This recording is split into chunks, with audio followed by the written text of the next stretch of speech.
Investiture of the Gods, Chapter 7. Okay, so let's set the scene. We're in Shaxian Palace. Yeah. It sounds grand, opulent, but the sources paint this picture of serious moral decay. Right. King Zhu is described as, well, unprincipled, lustful. He's deep into debauchery day and night without rest, with his favorite concubine, Daji. It sounds less like governing and more like just one long party, which, sounds exhausting even for a king. And for a ruler back then, that kind of behavior wasn't just personal. It had huge implications. Our sources talk about chaos spreading, citizens losing their livelihood. Wow. So real consequences. Absolutely. And get this, ministers, outside ministers who had tried to speak out before, they had already suffered tragic deaths. Oh, so speaking truth to power was literally fatal. Exactly. It just allowed the king's behavior to get worse, no checks, no balances. And amid all this, Daji's putting on quite a show. The descriptions are pretty vivid. Neon robes swayed, embroidered sashes fluttered, her waist like a willow bending in the wind. Her voice clear as celestial music. King Zhu saw this as a heavenly spectacle, a true treasure. But what does that constant indulgence, that spectacle, really tell us about his grip on, well, reality or his kingdom? It signals a huge disconnect, doesn't it? He's choosing pleasure over actually ruling. Daji's dance isn't just fun, it's like a tool, a distraction tool. Keeping him mesmerized, away from the real problems. Precisely. The ultimate bread and circuses, maybe, but just for him, and the fallout was national. Okay, so King Zhu's lost in the show. What about Queen Jiang, his primary wife? Well, she cannot sit idly by. She sees the dynasty changes happening, the foundation's shaking. She feels she has to do something. So she goes to Shaxian Palace. She does. Dignified, red lanterns flickering.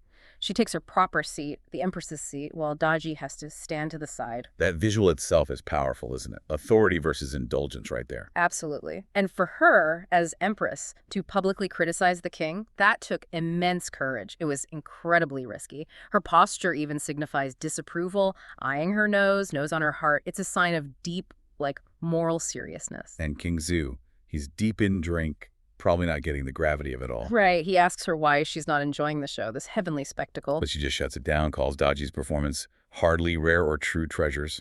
Exactly. And then she lays out what true treasures really are. For a ruler, it's valuing virtue over goods, removing slanderers, shunning beauty. Wow. For heaven, it's the sun, moon, and stars. For earth, 5 grains and gardens. For the nation, loyal ministers and good generals. And for family, filial children and virtuous descendants. It's this comprehensive moral framework she presents. Really powerful. And she doesn't stop there, does she? She goes right at him. No holding back. Accuses him directly. Yeah. Indulging in wine and lust, listening to slander, trusting traitors, killing loyal subjects, exiling the righteous. It's a full indictment. And then that proverb, a hen crowing in the morning, signifies the ruin of a household. That must have hit hard. Oh, definitely. It's a direct hit at Daji's influence and the king's failure to maintain proper order, a sign of impending chaos. What's amazing, though, is her plea for him to change. Right. She actually tells him how to fix things. Change your ways, be diligent, distance yourself from women. Then maybe the heart of heaven may return, the people find peace. She's offering a way out. A blueprint for good governance, really. She is. It's quite remarkable. So how does King Zhu take this constructive criticism? Not well, predictably. He's furious. Yeah. Calls her this lowly woman. Even says he wants to strike her dead. Yikes. Yeah, and to just try and change the mood, he tells Daji, dance again. But she doesn't, right? This is where it gets cunning. Exactly. Daji refuses. She kneels down, starts crying, tears like rain. It's pure theater. Not real remorse. Not at all. She claims Queen Jiang's words imply her singing and dancing are causing the downfall, making her look bad. Flipping it. Completely. She knows how to play on his ego, his weaknesses. She pretends to be the victim, makes Queen Jiang the aggressor. It's a classic manipulation, gaslighting almost. So she uses his own anger against the queen. Yeah.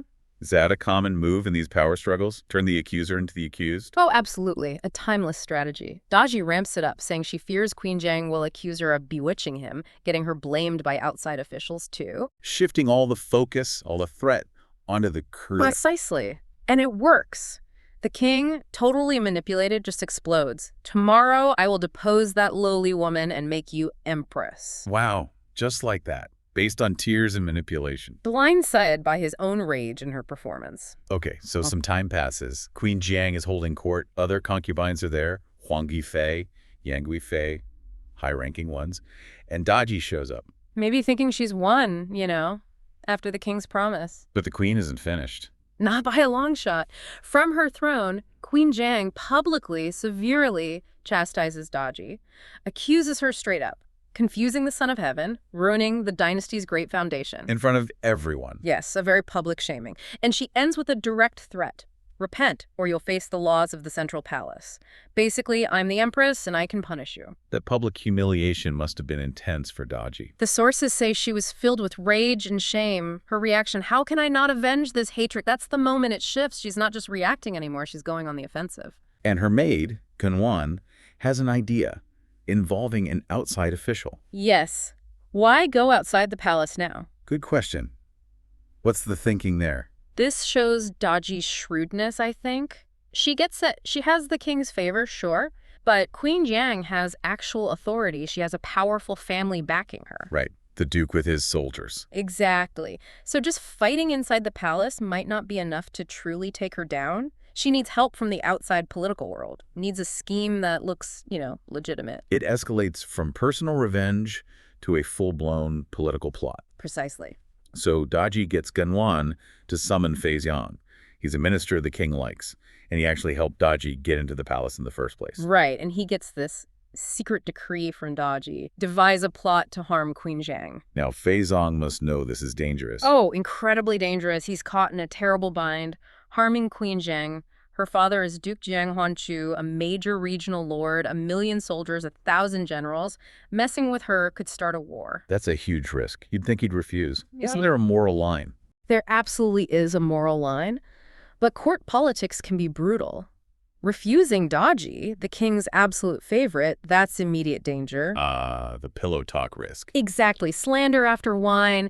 He could be dead tomorrow. He feels restless, like thorns in his back. It's that classic dilemma, immediate survival versus long-term consequences or morality. So what does he do? How does he solve this impossible problem? Well, he gets sort of lucky, or perhaps sees an opportunity. He runs into a man named Jiang Huan.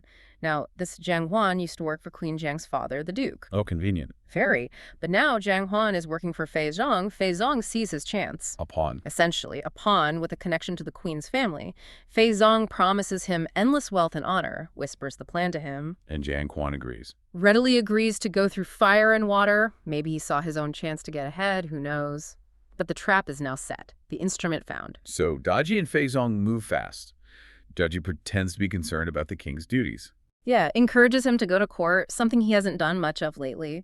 Makes her look like a supportive, dutiful consort. But it's really about getting him in the right place at the right time. Exactly. Needs him in public. Needs witnesses for the drama they're about to stage.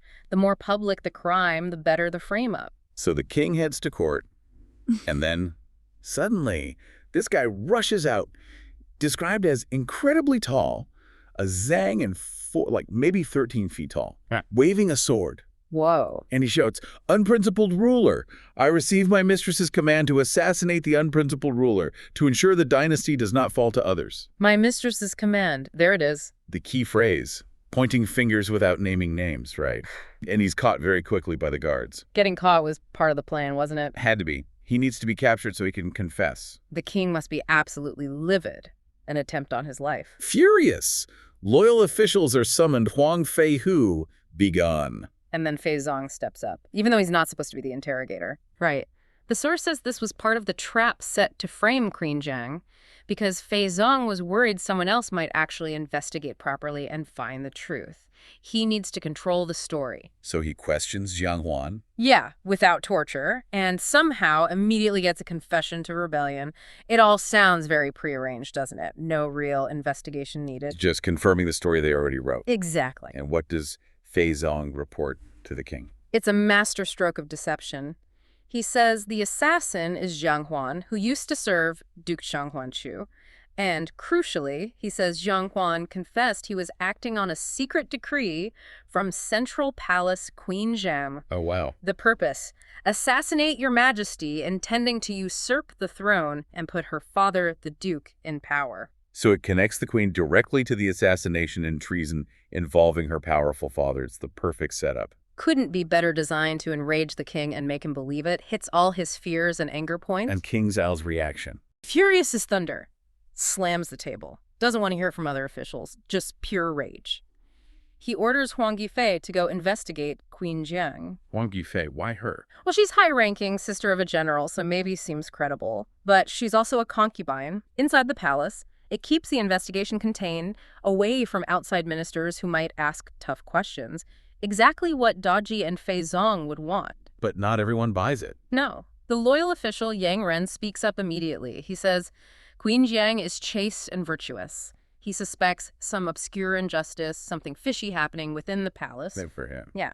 He urges the other officials, wait, let's see what Huang Yifei finds before we jump to conclusions. Yeah. He refuses to just accept the king's furious judgment.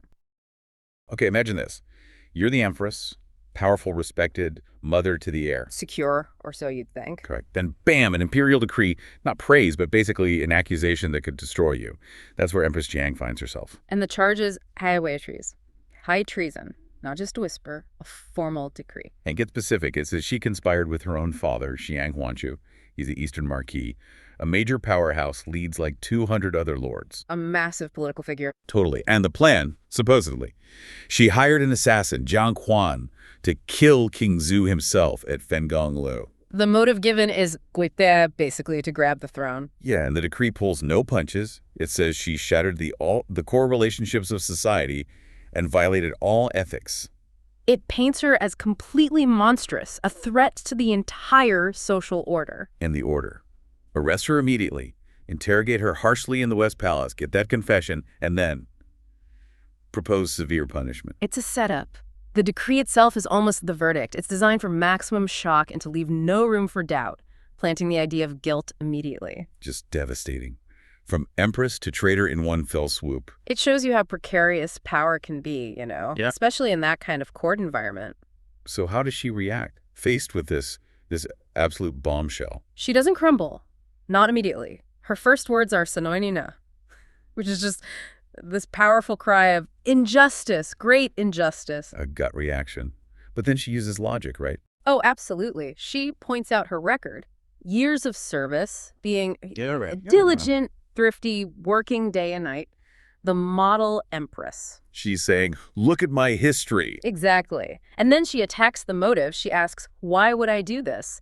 I'm the empress. My son Yin Zhao is the crown prince. When the king dies, I become empress dowager. That's the pinnacle. Right. Her position is already secure. More than secure. And her father, Jiang Huanchu, he's already above the highest dukes, a royal relative. What more could he want? Yeah, what's the gain for him? That's her killer point. She asks, who ever heard of a father becoming emperor just so his daughter gets honored in the ancestral temple?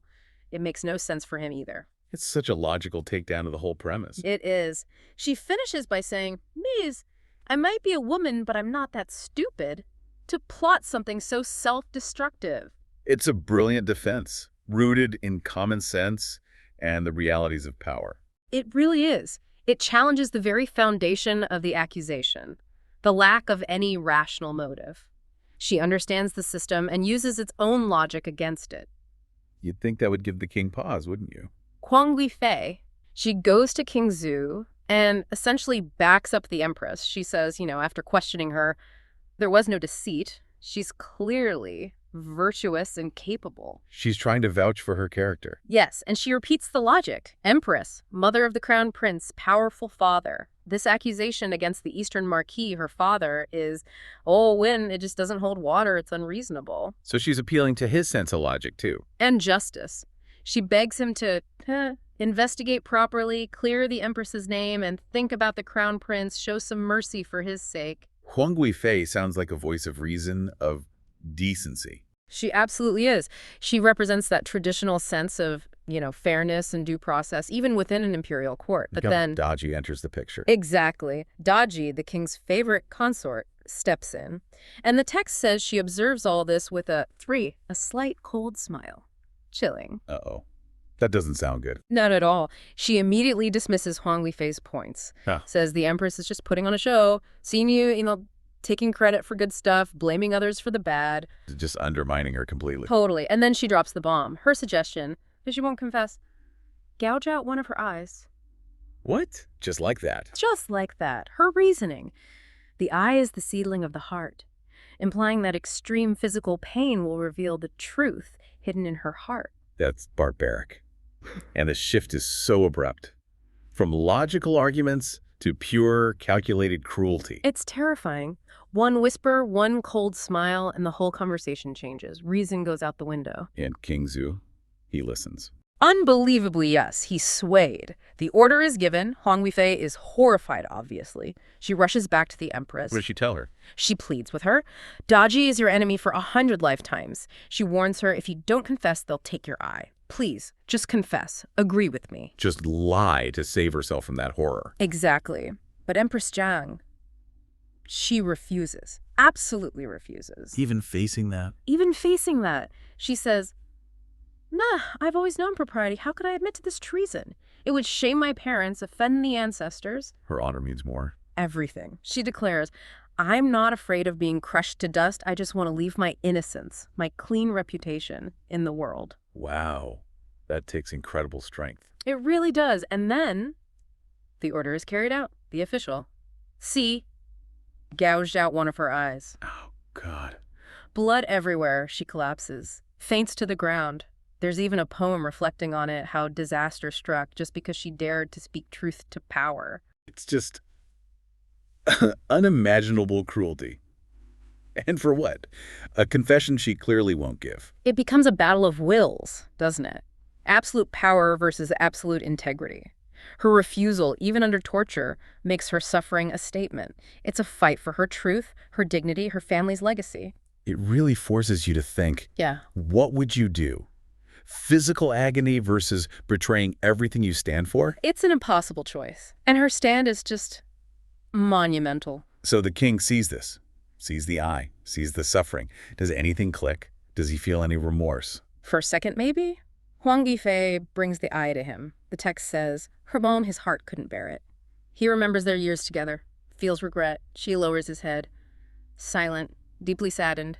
A flicker of humanity. A flicker. Yeah. He even blames Daji, saying, this is your doing. What am I supposed to say now? But Daji wouldn't let that stand, would she? Not a chance. She immediately pivots. She switches from the horror of the act to political necessity. How does she do that? She says, look, if she doesn't confess, the officials will talk, there will be questions, unrest, and besides, her father, the Eastern Marquis, he's powerful. He'll demand justice for her. We can't just stop now. Ah, so she frames it as a risk. Letting her go without a confession is politically dangerous. Precisely. It's not about truth anymore. It's about control. About silencing dissent before it starts. She argues they need the confession to achieve quiet, no objections, to prevent a bigger crisis. That's chillingly effective manipulation, playing on his fear of instability. Textbook manipulation.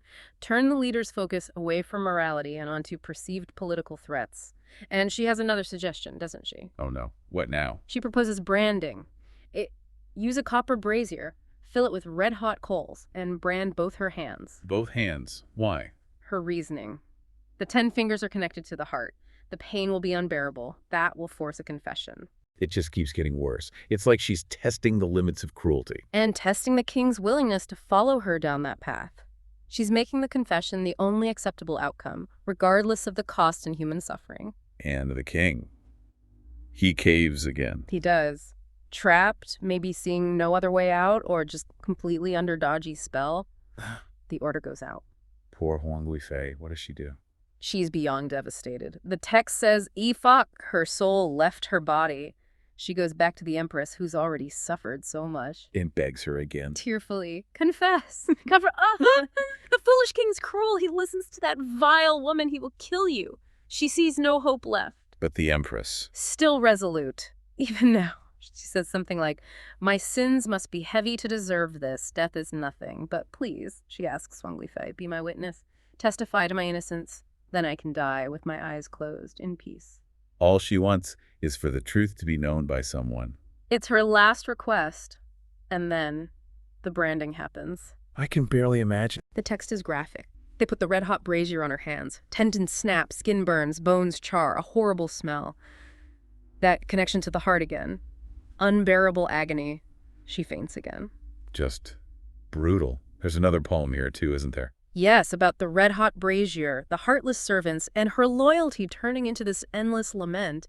It really emphasizes the tragedy and her unwavering spirit against it all. So even after the eye gouging, even after the branding, she still hasn't confessed. Still hasn't confessed. Her integrity remains unbroken even if her body is shattered. That phrase, it's not just physical pain, it's soul-deep suffering. Her asking for a witness. It's that fundamental human need for truth, for vindication, even when facing death. An incredible testament to her character. So where does this leave things? King Zhou must be, I don't know, desperate. Daji's methods aren't working. Well, Huang Yufei reports back completely distraught. She even tries to warn the king again, hinting there might be treacherous officials inside and out, conspiring, harming the empress, that this could lead to disaster. Trying one last time to appeal to his sense of self-preservation, maybe? Perhaps. But Daji is, as always, one step ahead. She immediately proposes the next move. Which is? Bring in Jiang Huan, the alleged assassin they supposedly hired. Oh, the proof. Exactly. Daji says, question them face to face, confront her with her supposed accomplice. Surely she can't deny it then. This time she will confess. A final showdown. A forced confrontation. And the king, yet again, agrees. He gives the order to bring Jiang Huan. And that's where this part of the story ends. Wow. On a cliffhanger.